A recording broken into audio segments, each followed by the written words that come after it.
We will start in 2 minutes.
So welcome, ladies and gentlemen, to this workshop, Teaching Internet Governance, 10 Years of Experience.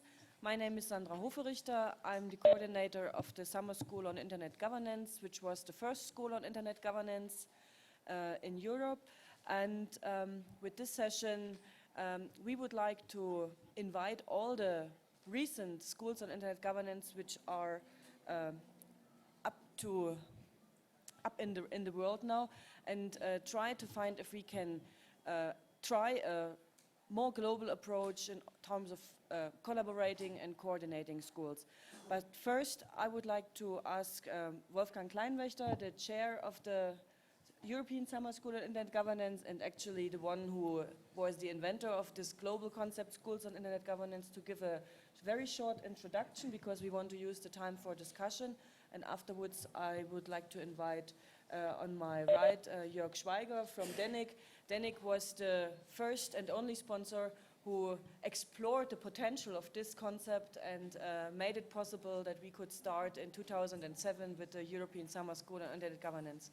But first, I would like to invite Wolfgang to say a few words. Welcome, everybody. Let me start with a nice story. When we had the first meeting of the United Nations Working Group on Internet Governance in New York with Kofi Annan, the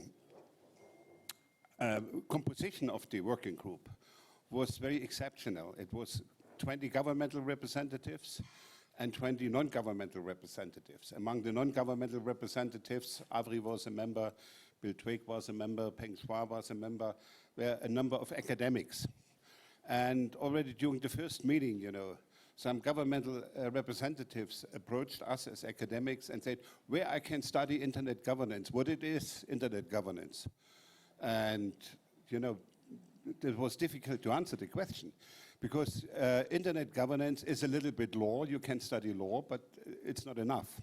It's a little bit political economy, it's informatics, it's social science, political science, that's cultural dimensions. So it's a multidisciplinary phenomenon. But universities are organized around disciplines in faculties. So it was a big challenge. So we could not answer the question where to study internet governance. And so finally, the academics came together and said, what can do. And one of the conclusions was, and Jörg Schweiger will report about this a little bit later, was we have to create a multidisciplinary, cross-disciplinary course which includes different disciplines so that we can accommodate these new needs. So that means we have to create something which is new. And the outcome was 2 years later, the launch of the concept of the summer school on internet governance. The first pilot project took place in Germany, and when I started to organize this, so I approached DENIC, the German registry, and thanks to them, so we are where we are now, because DENIC discovered at an early stage that it makes sense to be innovative in the field of education and to have new forms of knowledge transfer. And with this, I hand over to Jörg. Thank you.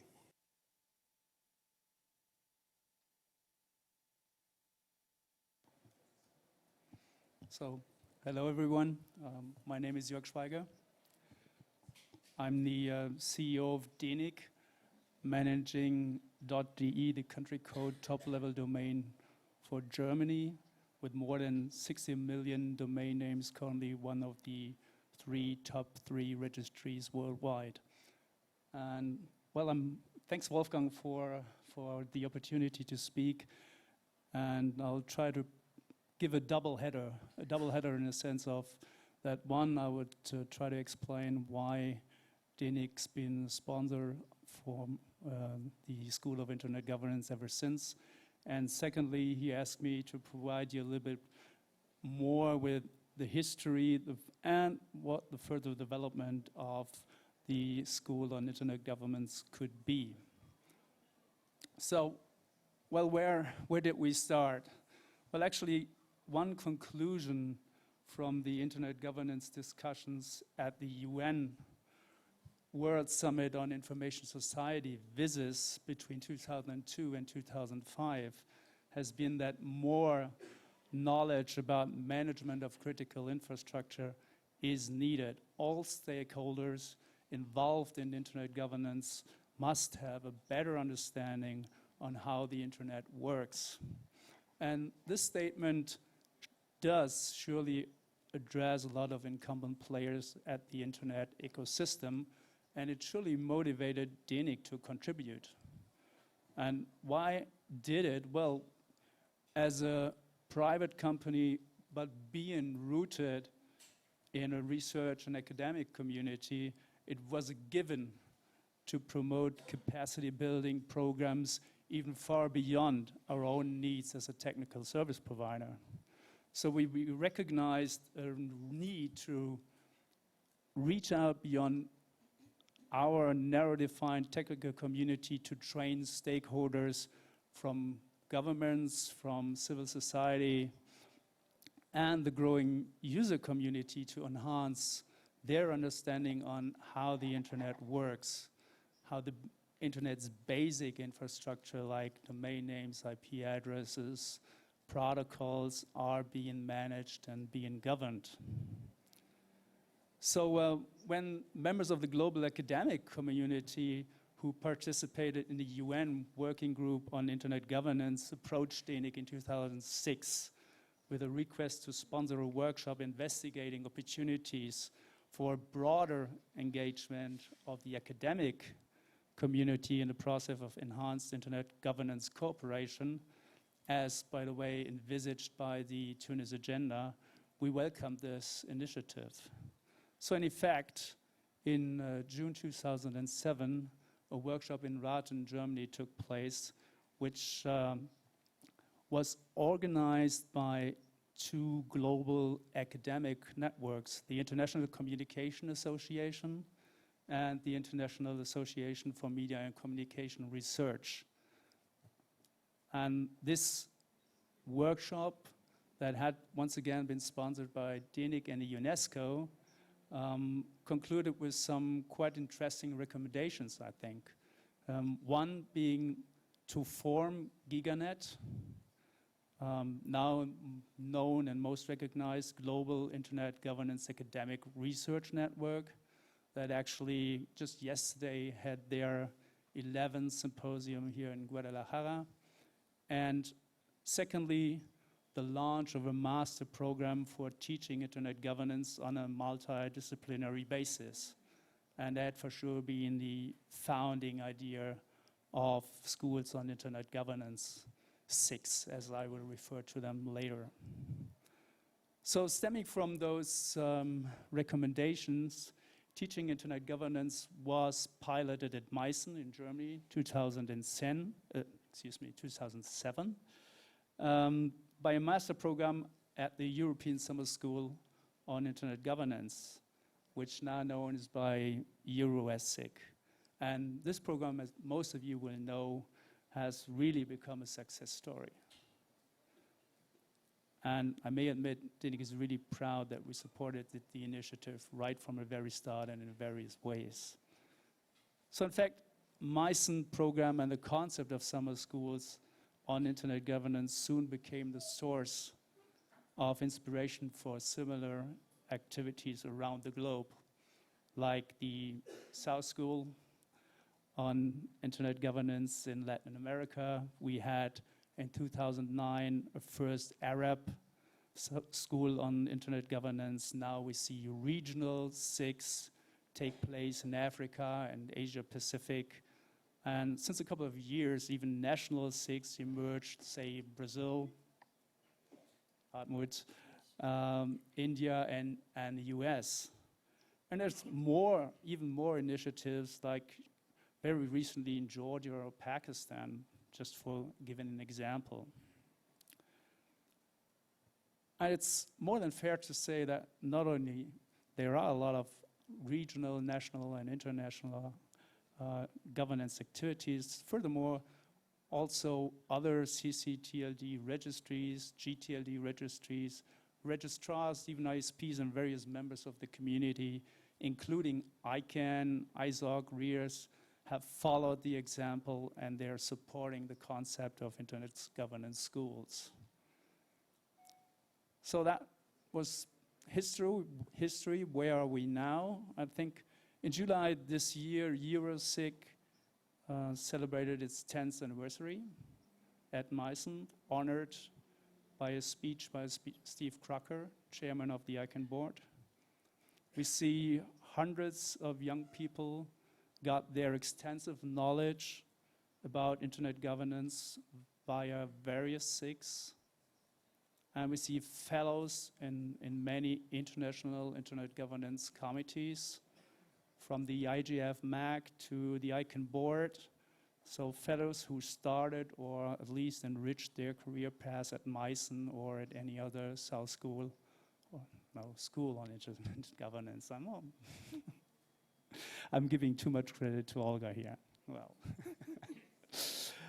so all this being very encouraging to move forward, and how do we want to move forward? Well, I think while we're preparing this workshop for the IGF, we discussed an idea to build a global platform where the various schools of Internet governance can exchange their experience, pool their resources, and contribute to even more knowledge building in the international governance ecosystem among all involved and affected stakeholders.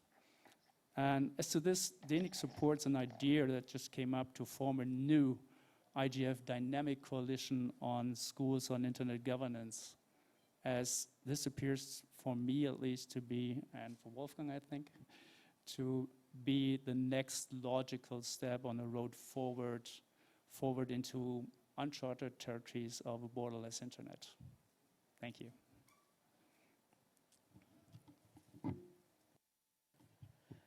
Thank you very much, Wolfgang and Jörg, for this overview.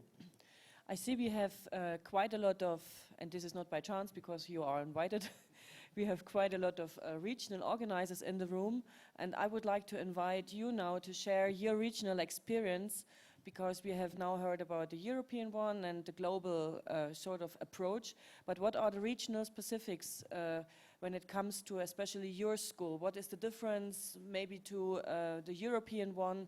What do we have to take into account when we think about further collaboration? And I would like to invite first Olga Cavalli. She established the South School on Internet Governance 2 years after the European one was formed in 2009.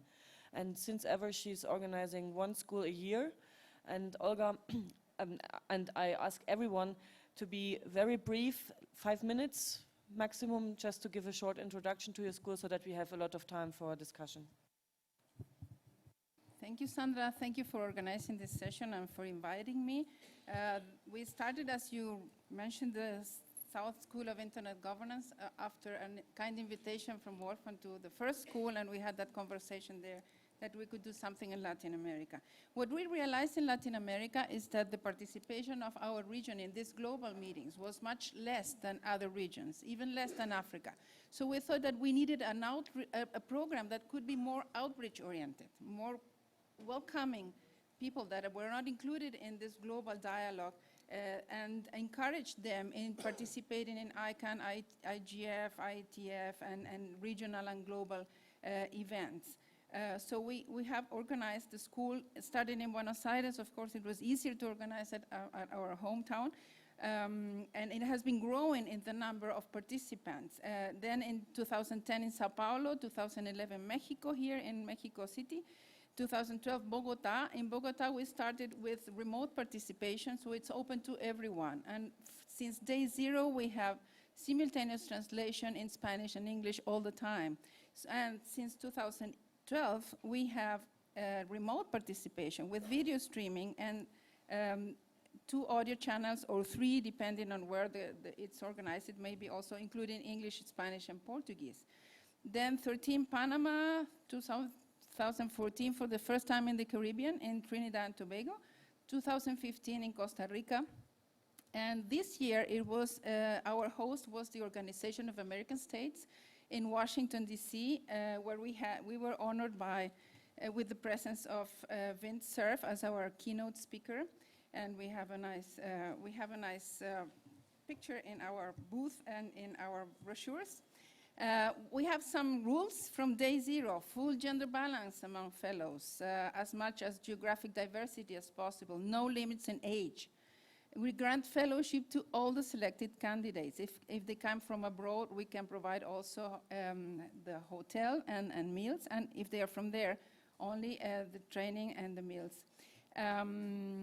So we try to be as multi-stakeholder as possible, and there's a big list of countries. I won't go through that. We have trained more than 1,500 fellows so far, and the next school will be organized jointly with Fundación Getúlio Vargas from Rio de Janeiro in 3 to 7 April. The call for application is open now, so if you want more information, visit our booth here in the booth area.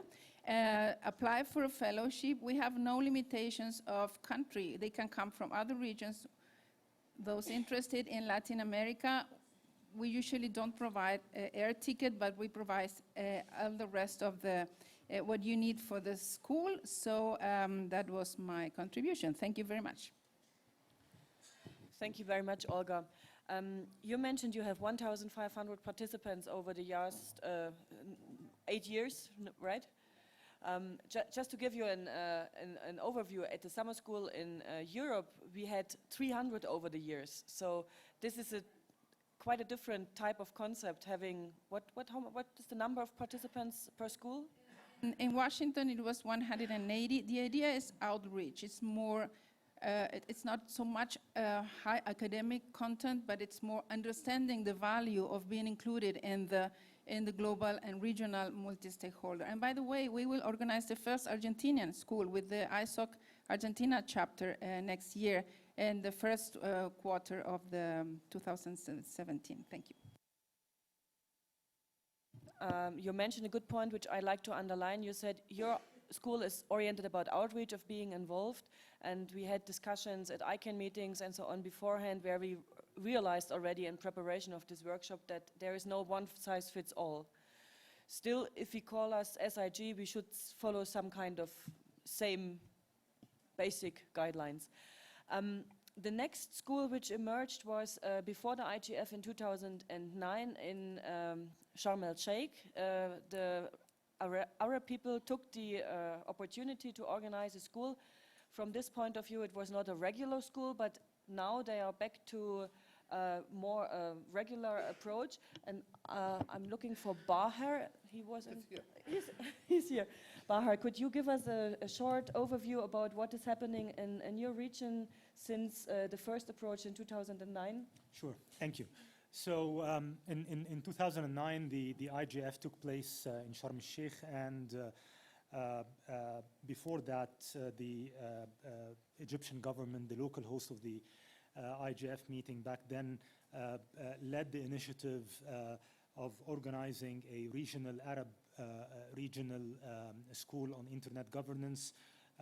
ICANN was one of the partners that worked back then with the Egyptian government, together with other stakeholders, including from technical communities, ISOC chapters, and so forth.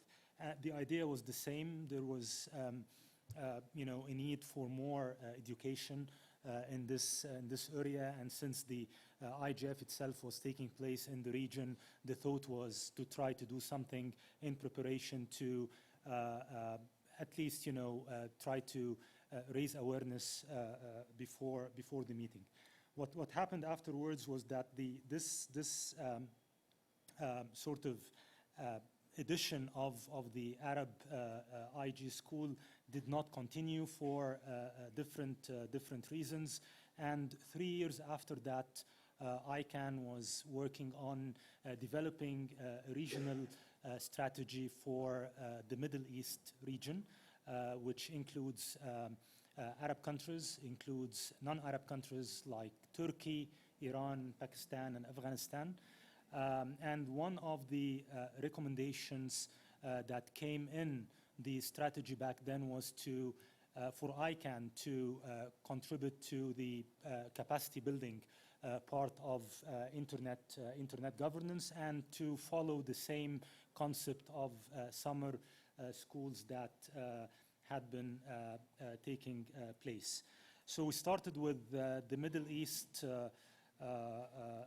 School on Internet Governance in 2013, I guess that was, or maybe 14. We've had 3 editions so far. The first one was in Kuwait, second was in Tunis, and the third one last summer was in Beirut, Lebanon.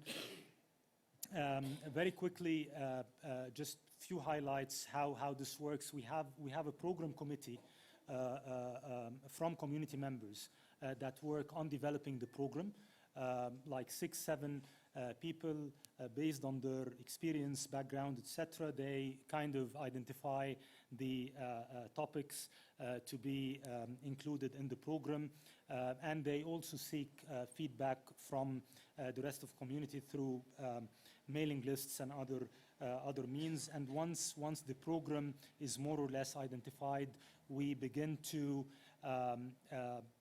sort of liaise with or communicate with key experts in the field to try to invite them as faculty members. So that's one aspect regarding the program. So it's kind of a multi-stakeholder approach. The second thing is ICANN is so far taking lead in organizing those schools in the Middle East. However, we work very closely with the Internet Society and with RIPE NCC, the RIR in the Middle East, who have been supporting and contributing to this program over the past 3 years. The third thing is the outcomes, or what we've seen so far coming out of this program. We've been seeing more people coming to ICANN through the fellowship and the Next Gen program from those schools. So those schools, they worked as platforms for producing more people coming to ICANN. And out of this pool of fellows and Next Gen, we've started to see fewer of them working within different ICANN constituencies and working groups, and that's a good thing. The other good outcome is recently we've been receiving requests from different groups interested in establishing national schools as well. And one has emerged so far in Pakistan, and they had through the academic community and the technical community, with help from ICANN and ISOC as well. Just recently, I think last week or the week before, they had the second edition of their local school on internet governance. So these are more or less the key highlights from the Middle East school. Thank you. Thank you, Bahar. So I take note that it actually needed a technical community involvement to set up these schools in your region, because otherwise probably there would have been some challenges around. And I think we can be very thankful to the technical community, ICANN in particular, because they are supporting somehow all the schools on internet governance so far. And I think it's a great effort that you're pushing forward in this region and make it part of a strategy, actually. So here we actually see another way of doing such a sort of school, which we should take into account when forming a collaboration platform. And also one comment regarding the fellows, I would say it works vice versa. Those who participated in the ICANN or ISOC fellowship program, they are sometimes also coming to any of the schools afterwards. So I think this is a good exchange. And we have seen, I mean, if we count alone from the 300 participants which went through the Euro SSIG, we could at least name 50 or 70 people who are now really involved and engaged in ICANN and IGF, or have a leading position in governments or so on. The next I would like to invite is Henriette. I have seen her in the room. She's there, okay. Henriette was the one who was behind setting up the School on Internet Governance in Africa, which was also inspiring in the way you worked interactively with people. I think it was at your school when for the first time we introduced the multi-stakeholder role play, which was then further developed by Afri Doria. Henriette, please tell us about the specifics in your region, please. Thanks a lot, Sandra. So the African School is a partnership between APC, Association for Progressive Communications, and the NEPAD agency, which is actually an intergovernmental agency of the African Union. So that's quite interesting. I mean, APC does most of the implementation, but it's been useful for us to have that partnership. We started in 2013, and we decided to have a competitive process. There's a tendency in particularly within the ITU framework of capacity building, where people send officials, they don't necessarily want to learn, and there's not, you know, the opportunity is there, but it's not necessarily reaching the people that are very interested. And we were shocked by the demand. With the first year, we had more than 300 applicants. 2013, this year, we had more than 800 applicants. So that's a real challenge, the selecting. It's very much inspired by MySyn, similar model, it's 5 days. It's more than a school, in fact. We see it as a leadership academy as well. We bring together people from civil society to quite senior leadership level government and regulatory agency personnel. And that's also quite mixed.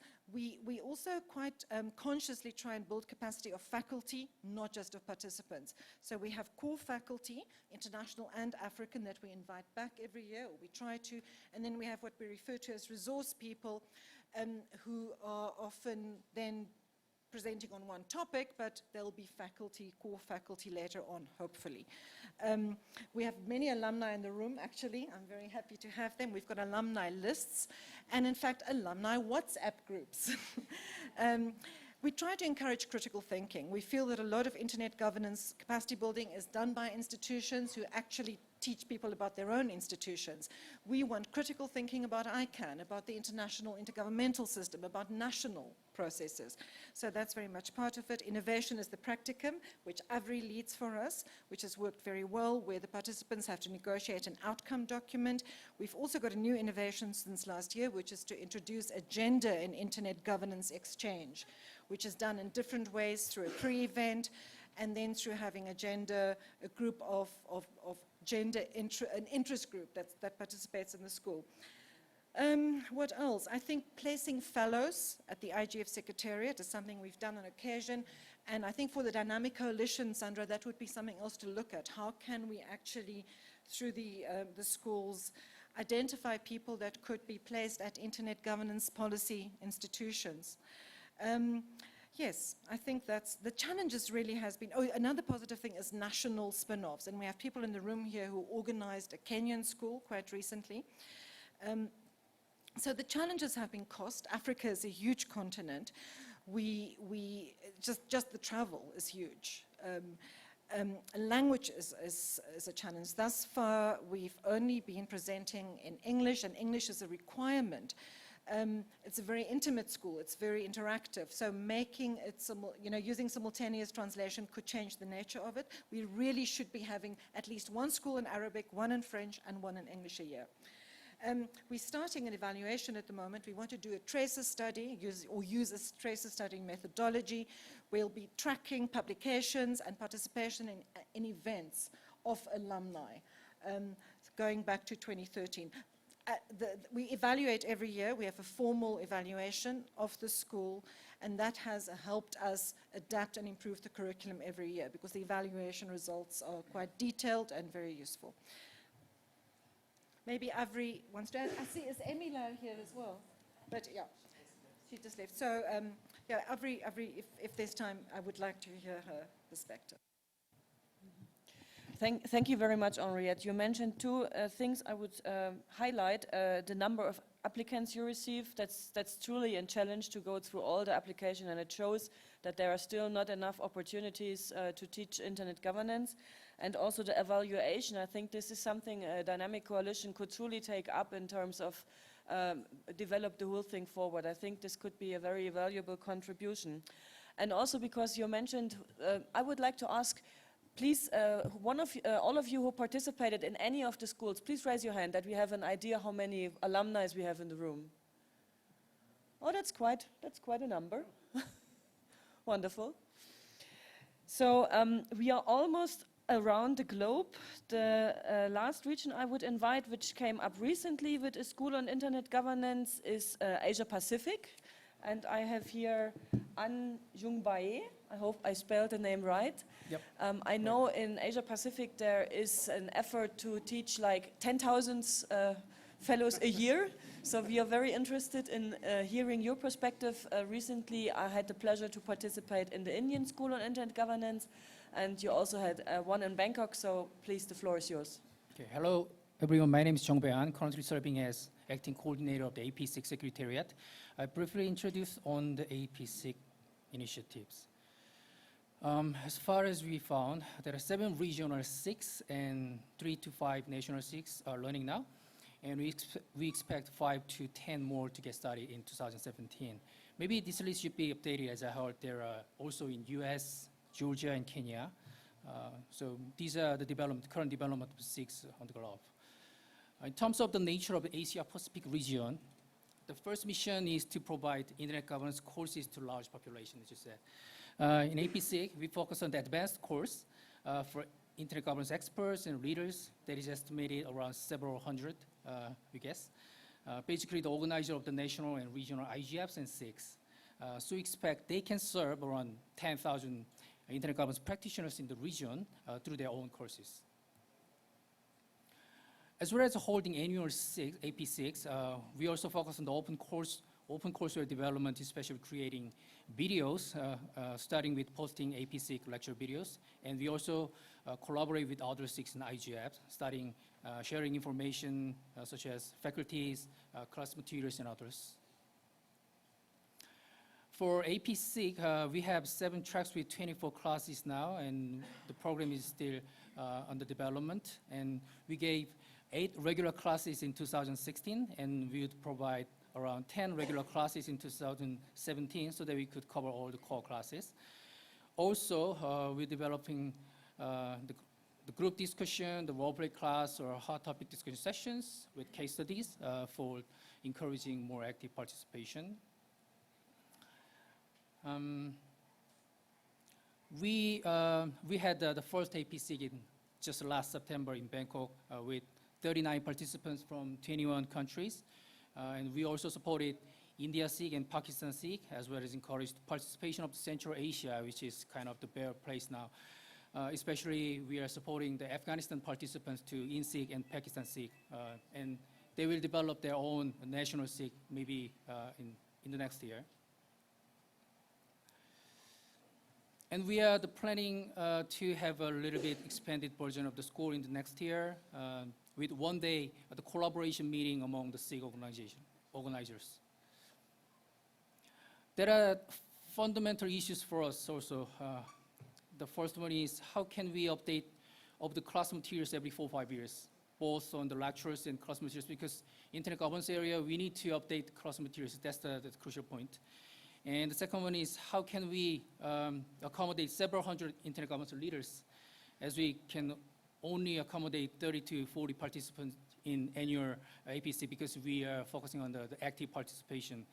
Thus, we are now trying to cooperate with national SIGs and related programs as much as possible, as well as starting online participation from the next year. Thank you. Thank you very much, Jungbai. I'd like to highlight one point you said, which is a very important one. You say to update a material every 5 years. I think even we might have to update a material more than every 5 years.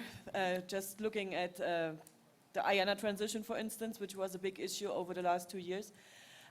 But this brings me to an important point where I also see a good ground for collaboration, for a dynamic coalition. If we, for instance, have a pool where we can offer approved, for instance, I can approved material, where I could upload the presentations, which can be shown by at any SIG, by any presenter who is available in the region. I think this would be a good point where we could really collaborate with all the internet institutions around the world, and which makes the work easier, because as you said, you are planning to teach 10,000 over the next years, and yes, you have the biggest region in the world, Asia Pacific. It's quite, and then you also have the issue with the IDNs, which has to be taken into account. Can I just finish that round and then we on the Asia Pacific? My name's Paul Wilson. I'm the chair of the Asia Pacific Regional IGF group, which is our regional IGF meeting. And I just wanted to mention that that meeting has also had a training component since the beginning. So we've had a regular component of SIG type material through that vehicle.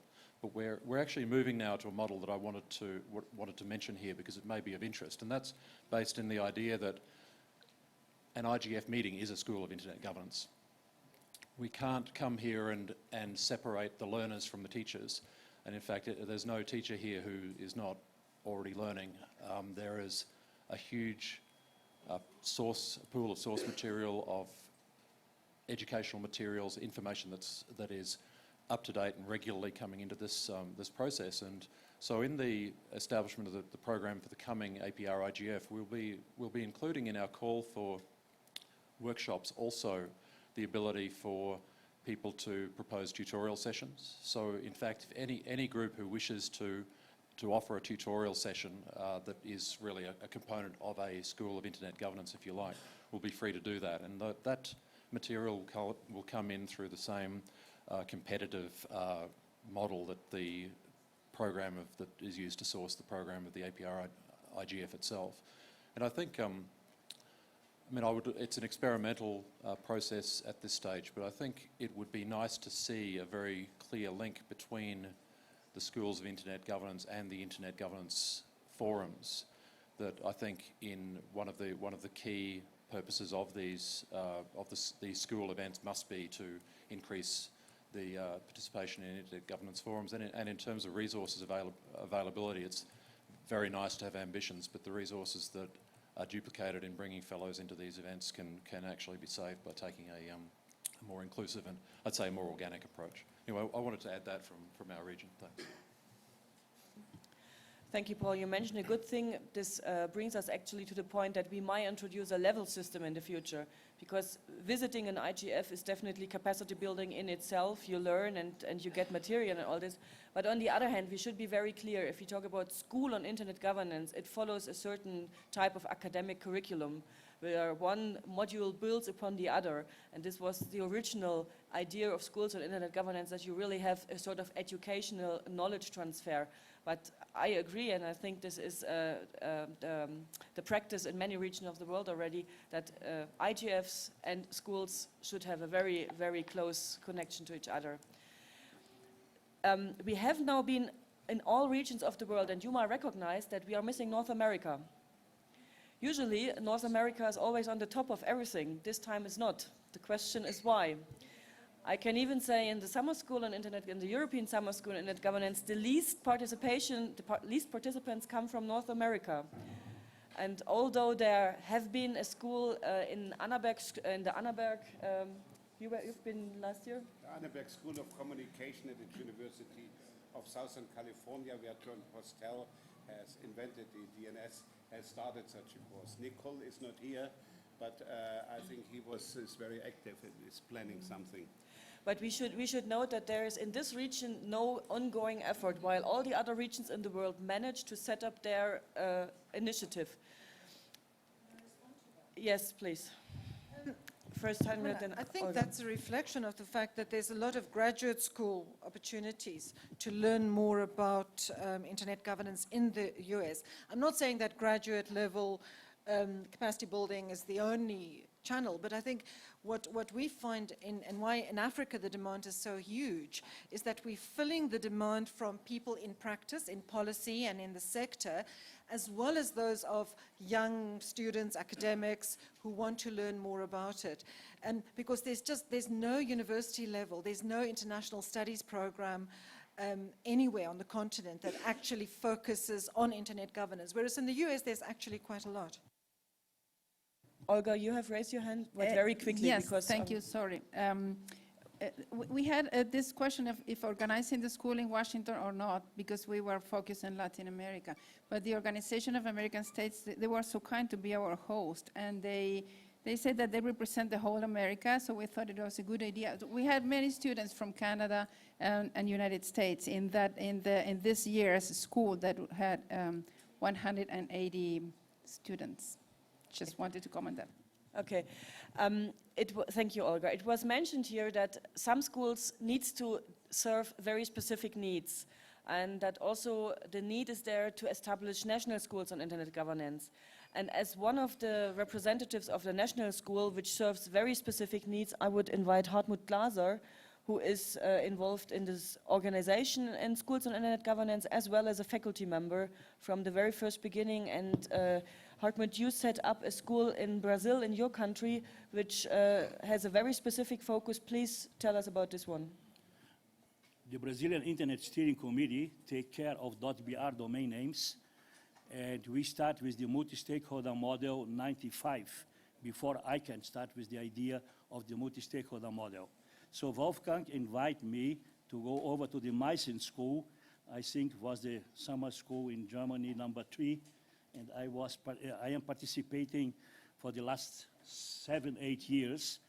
But then we decided to start together in Latin America, Olga and myself, 2009 Buenos Aires, 2010 São Paulo, and then we decided to go over for a more Brazilian accent in the school, and we stepped out for some years, and 2014, 15, 16, we decided to have really hands-on school, 10, 12 hours a day during a full week, 50 hours working with 30 to 40 students selected from a number of 150 candidates. And this year, 2016, we discover a new need. You know that 2014, we have the Net Mundial conference in Brazil, and our presidency approved the Marco Civil Bill of Rights for the Brazilian internet users. And we discovered that our judges, our court, our Supreme Court, don't understand what is the internet. So we decided to go in a new branch, a new activity. We have the normal school with 40 students, and this year, for the first time, we have 2 distinct schools only for 2 days, only 20 hours, but only for lawyers, prosecutors, and members of the different courts. And the last one was exactly some weeks ago in Rio de Janeiro. We put it together with some good friends there, and now we are receiving invitation from different courts in the country, because we have a lot. If you follow the history in Brazil, WhatsApp was stopped some years ago, the YouTube was stopped. We have some decisions by our court, and we discover that outreach is important, but education is more important. And we decide to maintain our focus on quality and not on quantity. So we reduce the numbers to 20, to 25, to 30, and are working now with this new accent, a normal full week school every year, and probably 2 or 3 smaller schools, 2 days, only for selected judges, normally invited prosecutors and high-level court members in our country. The reaction is very positive. The invitations are very high, and we are developing really hands-on lectures, classes. That is the model that Wolfgang developed in Germany. I am very happy with this model, and we are following this way. I know that outreach is important, but we cannot do everything. So we maintain our action in our country. It's a Brazilian school for Brazilians. We select between 150, 200 candidates, 20, 25, 30. Some receive a full sponsorship, some pays.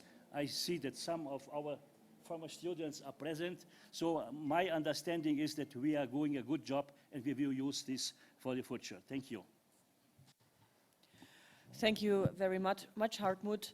I would like to sum up this first rounds where we heard from the coordinators of these summer schools that we actually could identify a couple of points for collaboration in terms of managing applications, doing evaluations, updating and providing material, but taking all into consideration that we have specific needs and different stakeholder groups to reach out. If we are talking about school on internet governance, we need, of course, sort of teachers. We call them faculty. And I would like to invite 3 of our faculty members which have been participating in various summer schools. The first one would be Avri Doria. I think, Avri, you are the one who participated in most of the global schools ever, and you have been, fortunately, at the European one every year so far.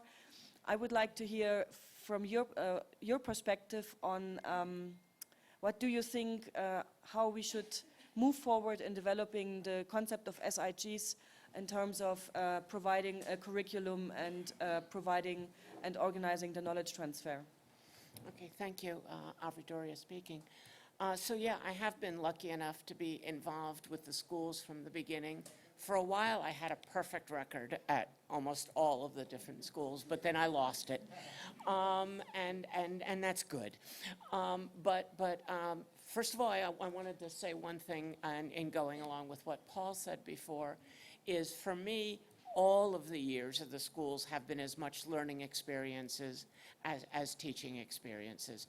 Because what happens, especially in the schools that are bringing in fellows that already have experiences in one area or another, they always know more than I do in their areas, and they may not be generalists. So basically for all of us, it is a learning. And so that's one thing that we have to keep open, that's the notion that there isn't a big division between faculty and fellows, that in fact, I tend to call them the fellows as opposed to the students, because, you know, we are all students there. But so that is an important element that I don't think we can lose. I think it is important to have the core subjects, because most people come to these, both faculty and fellows, with only partial knowledge, with only a partial perspective on the field we've got. And being at the school allows for people to fill out their perspective. And I think that's an important element that needs to be kept. I think, I mean, I was part of developing the whole idea of a practicum in multi-stakeholder decision-making with the African school, and it's evolved over the years. But it's become something that basically lets a lot of people who have never participated in a multi-stakeholder decision-making process to actually do. And designing these things has become more and more complicated. It was at first just sort of ad hoc. Now it's sort of spend a half year defining it, having subject matter experts, having sometimes even staged presentations so that various people take on roles. Because really, you've got a 3-part process you're trying to do in a week. You've got getting people to accept their roles and take it seriously, discussing the subject, and then coming to consensus. And you have to make that in a scene that works over a week. I like the construction that I've seen in most of them, where a good part of the time is core subjects, and a good part of the time is a combination of local and the topic of the year subjects. Though the topic of the year subjects is often one that we've used for the practicum, because it's a decision that everybody is making globally, so how can we make the decision ourselves? And that's been a very big way of, when a subject's still a little too raw for teaching, but it's not necessarily too raw to take on as an exercise. So I think that that is an important element. It probably is as much time as you wanted me to take, but those are sort of the elements. I think there's a lot of good solid elements, and those are elements that we need to keep, and we need to focus a little bit more on a few of them. I think the core perhaps can be strengthened in terms of its subject areas, and make sure that we've covered all the different flavors of this enterprise. Thanks. Thank you very much, Arvi, and thank you in particular for developing this multi-stakeholder practicum, which indeed offers fellows not only knowledge transfer, but also their ability and how to participate in a multi-stakeholder model. Many of them go to IGFs later on and see how it works in real life, and they actually have the chance with this multi-stakeholder practicum to do a sort of a exercise beforehand. And I think that's an important point, that we do not only deliver the core of internet governance, but also deliver some skills how to participate meaningful in multi-stakeholder environments. Yes, please? One thing I forgot to add, with the practicum, we don't always succeed, and that's okay. And on some of them, we actually managed to reach consensus among the fellows on what we're doing. And on some of them, we fail miserably. And in both of those, we've had a very good, reliable, actual experience in terms of doing. So I don't want people to think that because you do a practicum, you have to succeed at it. You just have to learn at it. I think failure is success in itself. We hope, we have Bill Drake on the line. He is also one of the old-hand faculty members, and I hope the technique will allow that he will be able to speak to us as one of the academic faculty. Could you please give him the floor?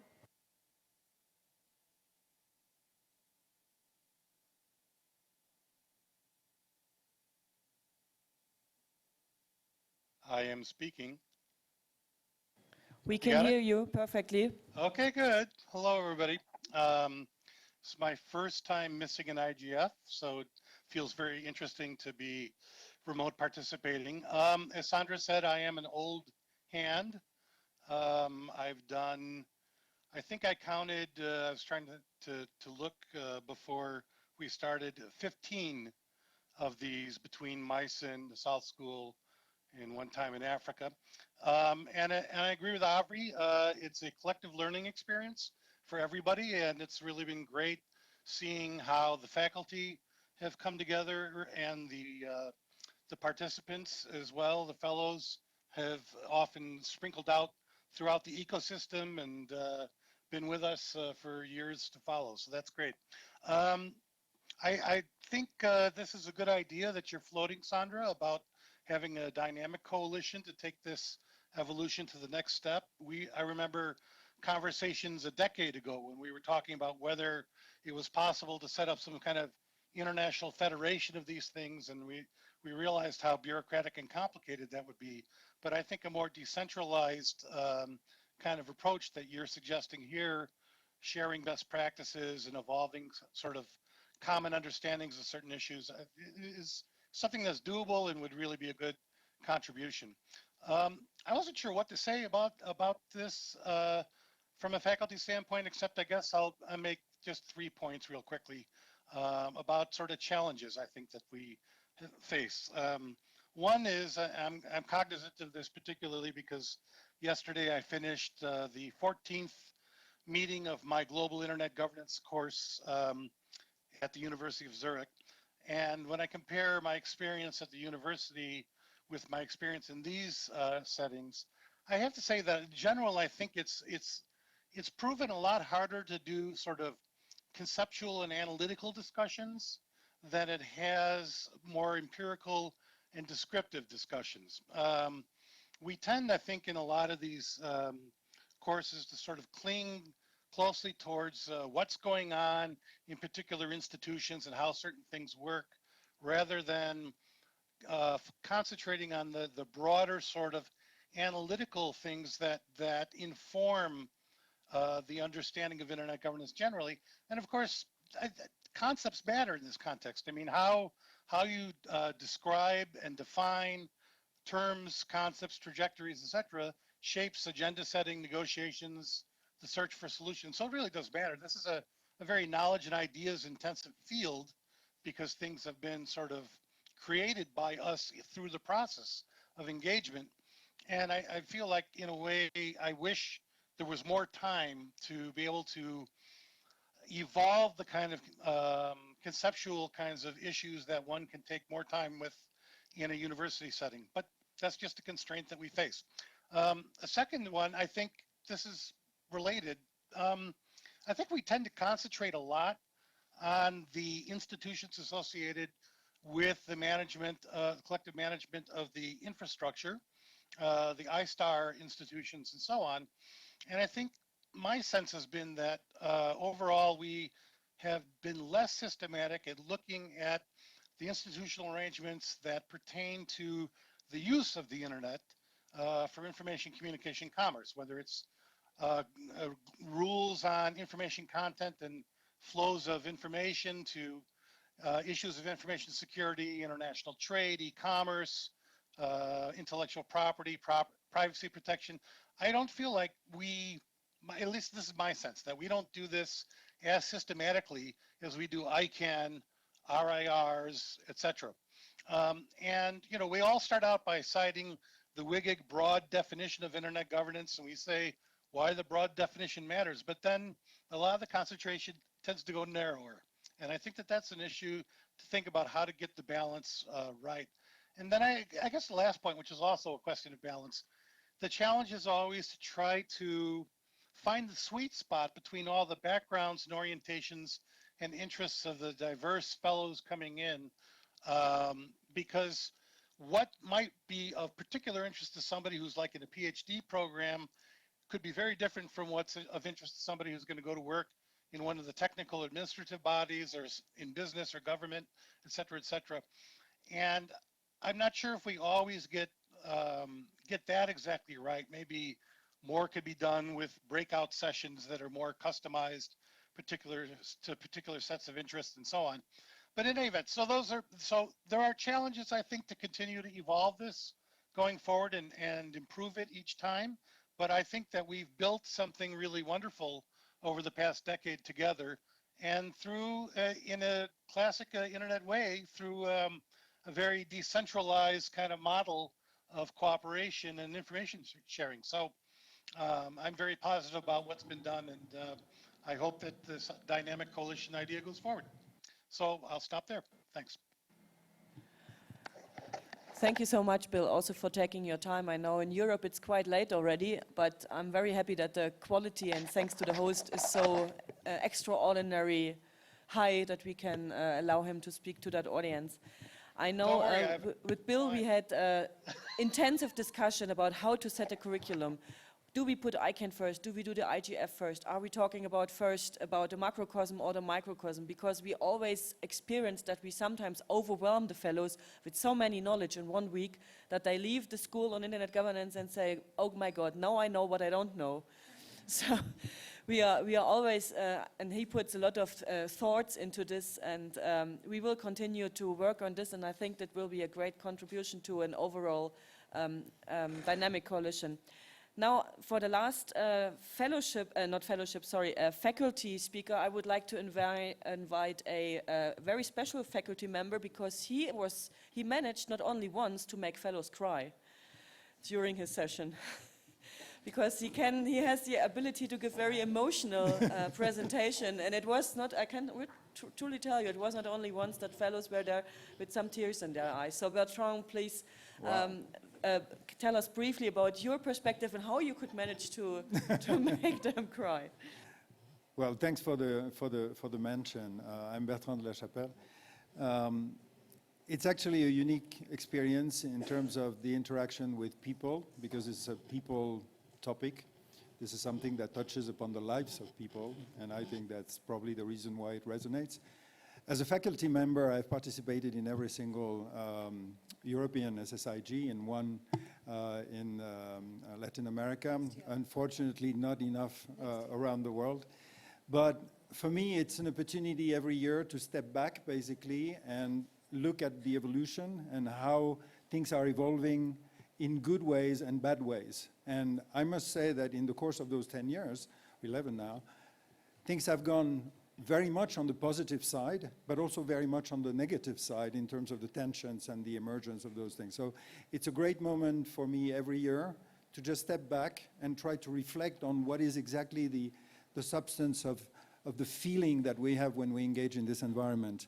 The second thing is, I think the role-playing and the thing that the practicum has introduced is amazing because it forces people to step in somebody else's shoes. So it forces people, or it encourages people to just say, okay, I'm civil society, what if I were a government? How would I look at those topics from the other side, on the other sides? And it's an exercise that we never do, and it's one of the strongest ways to get out of the silos and to basically understand that there's not a bad guy or bad woman on the other side. It's basically that they have their own tasks to fulfill, and sometimes it's difficult. The third thing is, I was very interested in listening to the presentations on how it has emerged in the regional things, that this is a perfect example of a self-replicating system. And it's like the IGFs. People have not dictated from the top the creation of regional and national IGFs. The regional and national summer schools have come just from the example of something that seems to be useful and is replicating. And this is one of the solutions, only one of the solutions to the scaling up problem, because there's an additional challenge to scaling up. It's not only the regional coverage, it's the sheer size of the number of people that have to be reached. And so I empathize with the problems that Asia Pacific may have in terms of the number of people that have to be educated, trained, or sensitized. I think one of the benefits of this dynamic coalition will be to study a little bit further how video sessions and material online courses could be developed so that there's a capacity to scale up. And the next thing quickly is the articulation with the IGFs. I was just sharing with Peter Van Rust the fact that I've always been surprised that there is no formal sort of one-on-one sessions at the IGF on a specific number of issues. If people want to be brought up to speed at the very beginning of an IGF on something that they want to follow afterwards, it would eliminate a lot of the work that is done at the beginning of some of the workshop sessions, because you have to explain what the problem is. If there were sessions training beforehand, that would be great. And the final element, I couldn't emphasize and support more what Hartmut has said regarding the judiciary. It is an amazing challenge, and it is a very, very important topic to bring the judiciary and also the people who revolve around the judiciary, the lawyers and the prosecutors and so on, into those discussions, because they're wanting this, but at the same time, they're very sensitive on how on how you present this. It's not training, it's not education, it's exchange of experience, because they are independent actors and they have their own responsibilities. And one of the big challenges to finish that they have, and that needs to be overcome, is that by definition, they are forced to implement the law as is. And the law as is, in many cases, is the problem. So understanding how to prepare for the implementation and the enforcement of laws on a cross-border tool and a cross-border network, when you are in the position of being the judiciary of one particular country, is a very big challenge. And I think this is an example where, as Avery said, it's as much an exchange of experience as a pure training. There's an element of training, but I'm glad to hear that there is appetite for this, and I think it's a huge effort. It may be a separate track, as Hartmut said, but I think it's a very important element to explore. Only to mention, Sandra, one very key point will be consumers protection. It's a new area that we discover in Brazil. We have a Secretariat for Consumers Protection under the Ministry of Justice, and they ask us to help them how they need to go in details with the law. So we are working with a new accent, with a new style of school, consumer protection in Brazil using the internet, rights for the users. Very good point as well from Hartmut and Bertrand, that actually one of the concepts is that we really have the information from the first hand, from those who are actually working in a registry, who are working on an issue, so that they can deliver the knowledge they have and the knowledge the fellows gain from the first hand. And this is a perfect handover to our last segment of this session, where we want actually ask the people who pay for the summer school, who are sponsoring the summer schools, which without them it would not be possible, and also the technical community and the governments, those who get the people out of these schools, what they actually expect from those schools and what are the needs of those people. And from the business sector, I know we have many people in the room who are supporting the summer schools financially, but I would like to invite Amazon. I see Andrew is in the room, and also Gonzalo, are you for Christoph Steck? You're for Christoph? Okay, wonderful. I would invite both of you just to let us know, probably not why you are supporting it, we just take it for granted that you're supporting it, but what do you want to have out of these schools? What are the skill set do you need in the business sector? What does people need to know when they have gone through such a school? Gonzalo, maybe you are the first?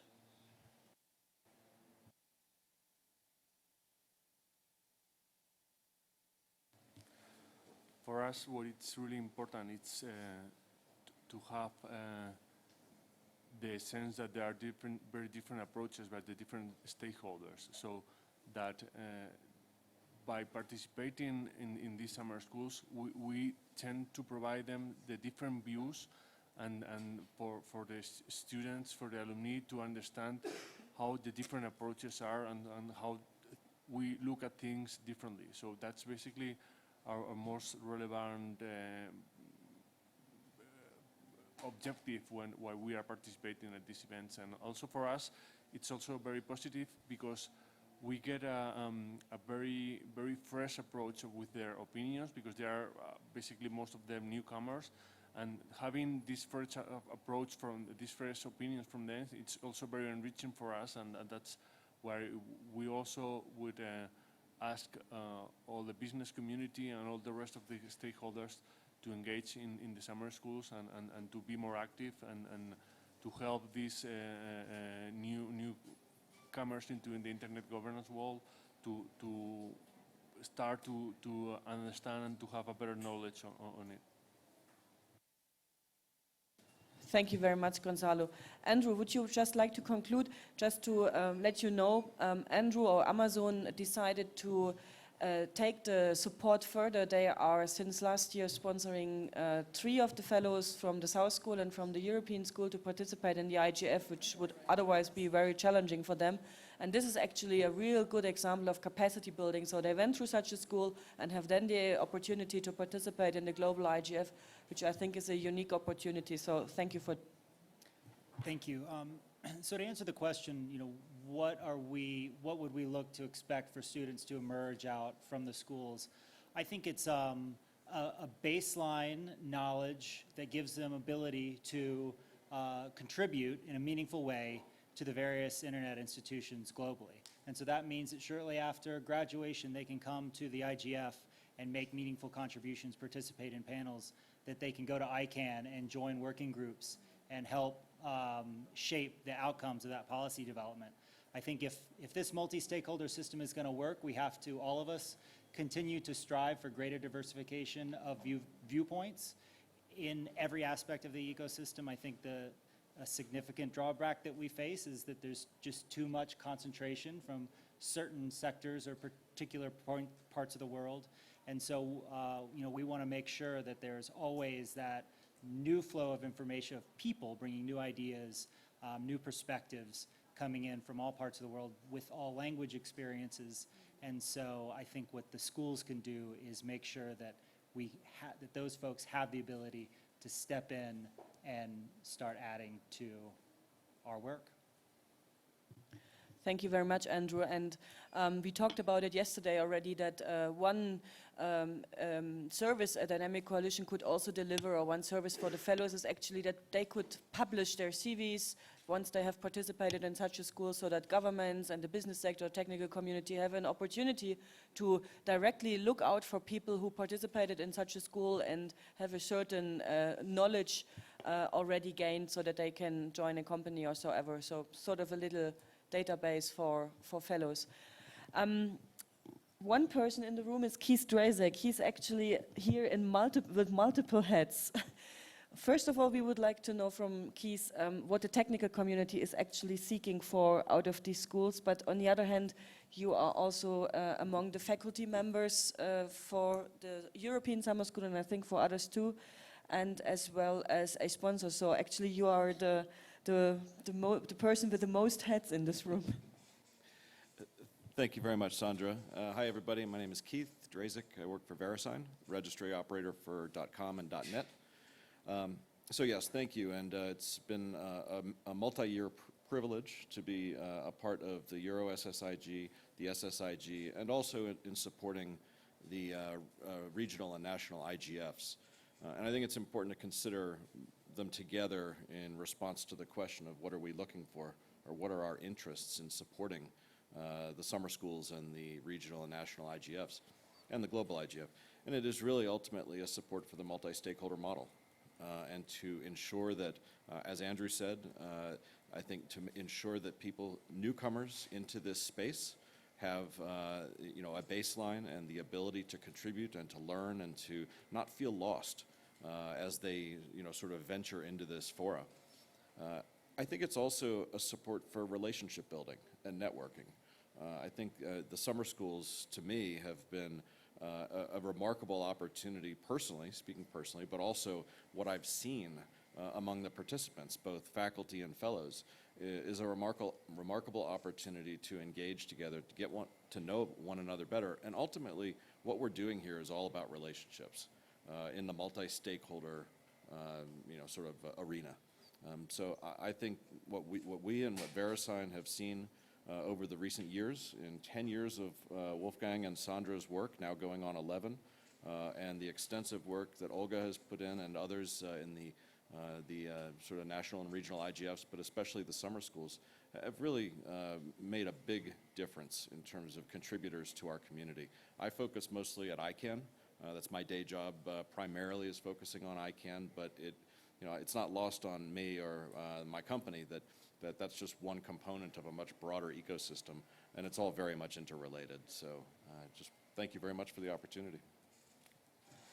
I just can thank you, Keith, for the ongoing support on all the 3 levels. And now, last in the row of speakers, I would like to invite Thomas as the GAC chair. You should know best what governments do need.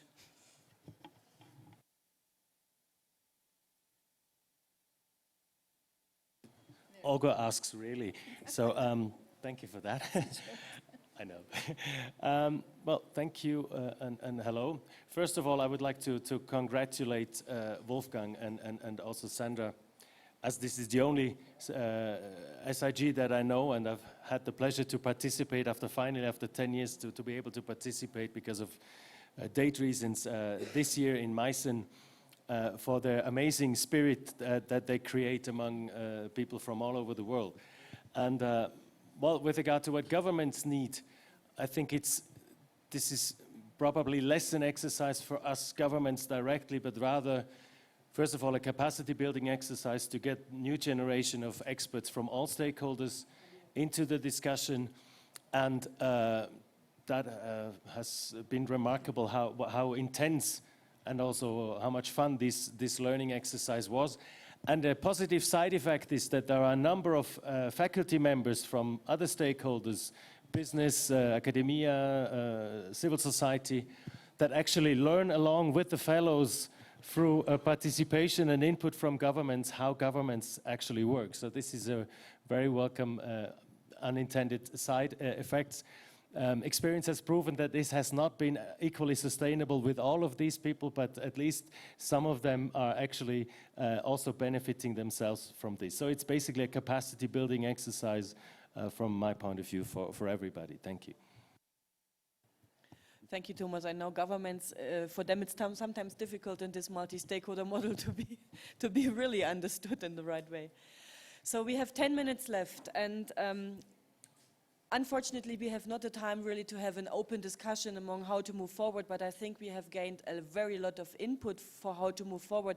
And I would say my conclusion would be that there is no doubt that we should form such a dynamic coalition. We will move forward with it, make the official application process through the IGF.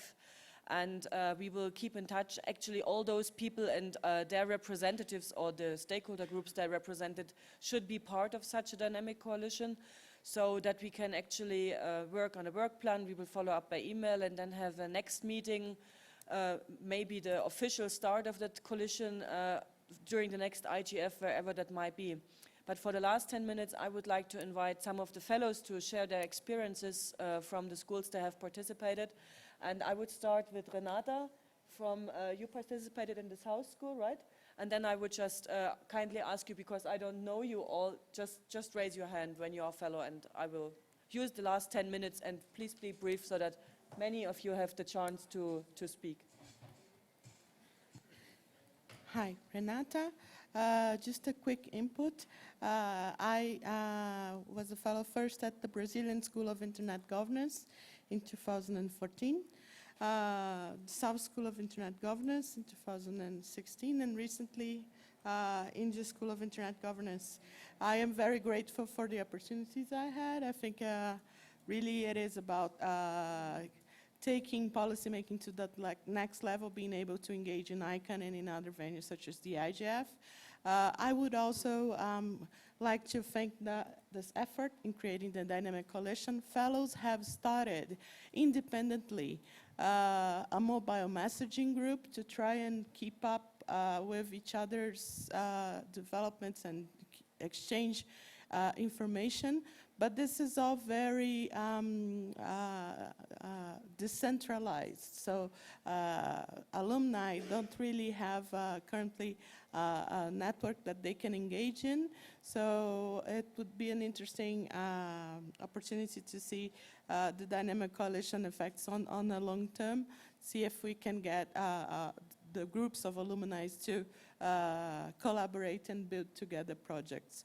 So I received some inputs from alumni that are on mobile messaging, on the many different mobile messaging groups and Skype groups, also welcoming this effort. So I'm relaying them here to all of you. Thank you. Thank you, Renata. Next, Rachel. Hi, I'm Rachel Pollack. I participated in the summer school in Meissen in 2014. And I would also like to echo just a huge thanks to Wolfgang and Sandra, the faculty here, Avery, Bertrand, for the summer school itself, and also to Andrew. I was lucky enough to participate with a fellowship from Amazon last year in the IGF. And it's really, this summer school in Meissen was such a transformative experience for me because it gave me a really solid foundation in the issues, but also meeting the people directly involved in internet governance. And so when I did attend an IGF and then in Eurodig and ICANN to recognize familiar faces, and I felt that I could find my place and I wasn't lost. So thank you for that.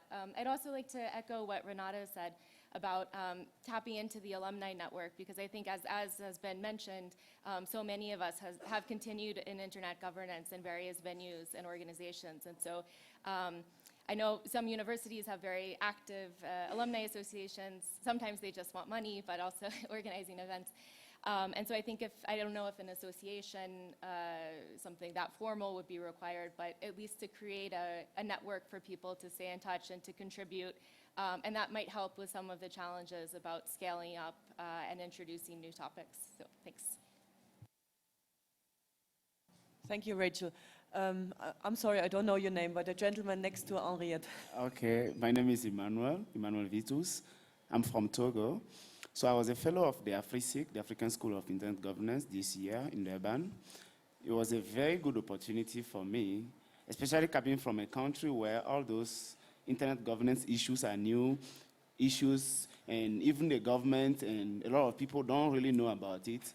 it was a very good opportunity having all those tools, going back home and bringing the inputs in the national initiative. So I'm very, very grateful for this opportunity, and I hope that other people from other countries will have that opportunity to foster these internet governance issues, especially in the global south and Africa. Thank you.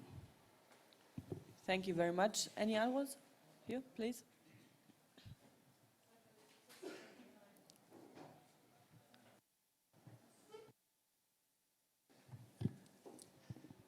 Hello, everyone. I'm Claudio Lucena, Paraíba State University in Brazil and former fellow of the South School of Internet Governance.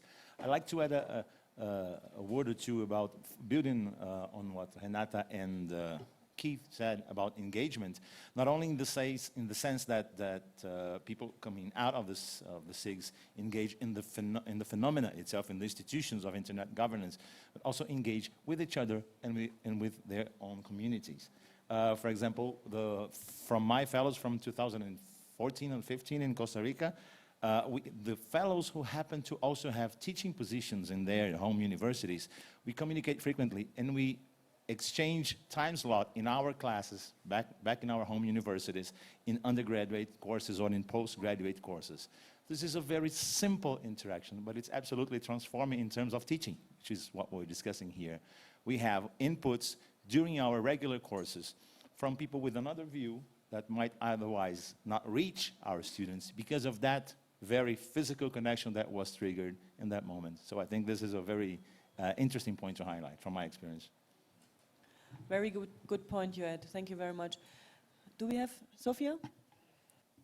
Well, hello, I'm Sofia Morales. I'm from Mexico, but I live in Singapore, teaching governance and new media in the National University of Singapore. For me was, well, I did the summer school in 2014. For me has been exactly the same. It's an amazing opportunity, the opportunity to really experience the governance process. It was the first time that we did the role play. We were in the IANA transition period, and the exercise was just amazing. I think that it's important what we are talking about here. The network is important. I think that we need to continue. Well, we have been, this is why for me it was so important to attend the 10th anniversary of the school, because the value for me was not only all the things that I learned, but as well the connections that I made, and as well to be more familiar with all the environment. Thank you so much for the opportunity. And I would say a last, I would close the queue then. You would be, I'm sorry, I don't know your name either. Thank you very much. My name is Elizabeth Kasuja, commonly referred to as Electronic.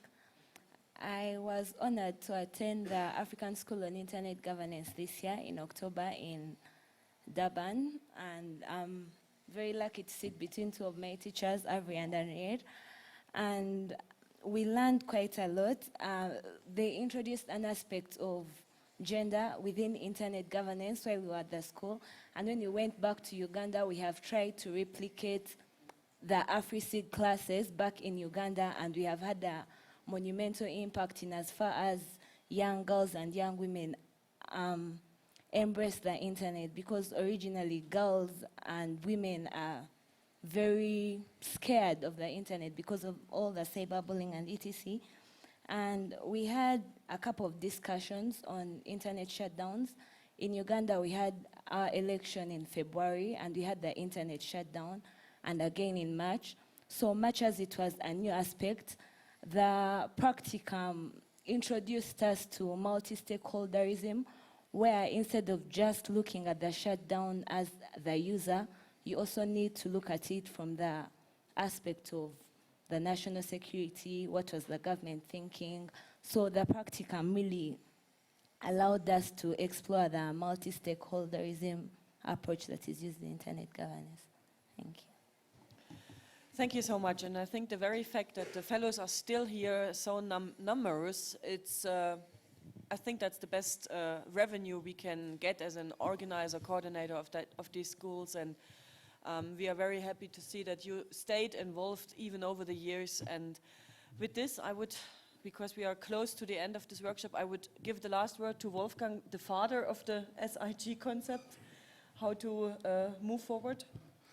Soon I will be the grandfather, because we have so many new parents now emerging, and so many new mothers and fathers, which is very good.